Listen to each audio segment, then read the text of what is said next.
সুপ্রভাত বন্ধুরা। ব্যস্ততার মাঝেও প্রভুকে প্রথম স্থানে রাখা। মার্থা, মার্থা, তুমি অনেক বিষয় নিয়ে উদ্বিগ্ন ব্যস্ত, কিন্তু প্রয়োজন একটি। লূক লিখিত সুসমাচার 10 অধ্যায় 41-42 পদ। আজ আমরা মার্থার জীবন থেকে একটি অত্যন্ত গুরুত্বপূর্ণ শিক্ষা গ্রহণ করব। এই শিক্ষা বিশেষ করে আমাদের জন্য যারা প্রতিদিন নানা কাজ, দায়িত্ব এবং ব্যস্ততার মধ্যে জীবন কাটাই। মার্থার জীবন আমাদের শেখায় যে সেবা গুরুত্বপূর্ণ, কিন্তু সেবার উৎস প্রভুর সঙ্গে সম্পর্ক তার চেয়েও বেশি গুরুত্বপূর্ণ। মার্থা বৈথানিয়া গ্রামের একজন অতিথি পরায়ণ ও পরিশ্রমী নারী ছিলেন। তিনি তার ভাই লাসার এবং বোন মরিয়মের সঙ্গে বাস করতেন।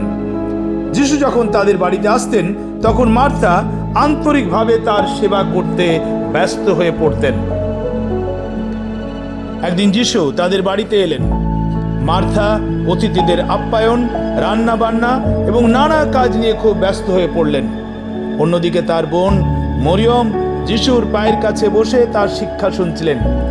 কিছুক্ষণ পরে মার্থা বিরক্ত হয়ে যিশুর কাছে এসে বললেন, প্রভু, আমার বোন আমাকে একা কাজ করতে রেখে দিয়েছে। আপনি কি তা দেখছেন না? তাকে বলুন যেন সে আমাকে সাহায্য করে। মার্থার কথার মধ্যে আমরা ক্লান্তি, চাপ এবং হতাশার ছাপ দেখতে পাই। তিনি সঠিক কাজই করছিলেন, কিন্তু সেই কাজ করতে গিয়ে তিনি তার অন্তরের শান্তি হারিয়ে ফেলেছিলেন।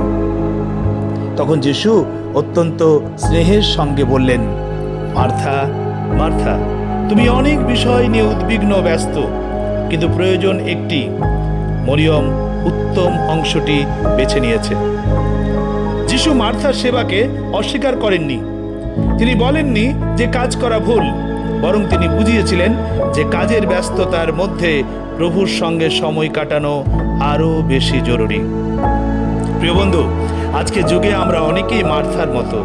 আমরা কাজ করি, দায়িত্ব পালন করি, পরিবার সামলাই, মণ্ডলীর সেবা করি, সমাজের জন্য কাজ করি, কিন্তু অনেক সময় এই সব কাজের মাঝেই আমরা প্রার্থনা, ধ্যান এবং ঈশ্বরের সঙ্গে ব্যক্তিগত সম্পর্ককে অবহেলা করি। আমরা এতটাই ব্যস্ত হয়ে পড়ি যে প্রভুর জন্য সময়ই থাকি না। মার্থার জীবন আমাদের মনে করিয়ে দেয় যে শুধু প্রভুর জন্য কাজ করাই যথেষ্ট নয়, প্রভুর সঙ্গে সময় কাটানো প্রয়োজন। আরেকটি ঘটনা আমাদের মার্থার বিশ্বাস সম্পর্কে শিক্ষা দেয়। যখন তার ভাই লাসার মারা গেলেন তখন তিনি যিশুর কাছে এসে বলেছিলেন, প্রভু, আমি বিশ্বাস করি আপনি খ্রিস্ট, ঈশ্বরের পুত্র। যোহন 11 অধ্যায় 27 পদ।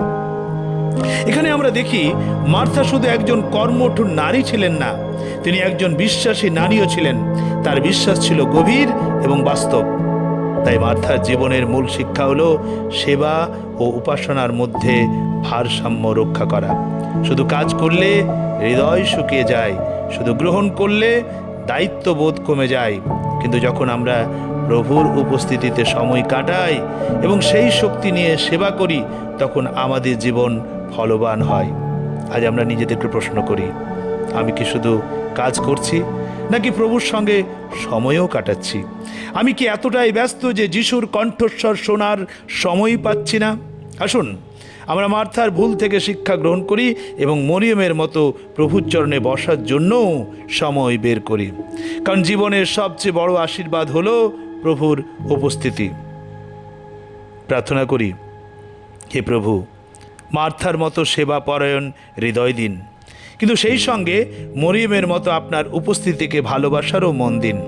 আমাদের ব্যস্ততার মাঝেও আপনাকে প্রথম স্থানে রাখতে সাহায্য করুন, যেন আমাদের সেবা আপনার সঙ্গে গভীর সম্পর্ক থেকে উৎসারিত হয়। যিশুর নামে প্রার্থনা করি, আমিন। ভালো থাকুন, সুস্থ থাকুন, আবার দেখা হবে।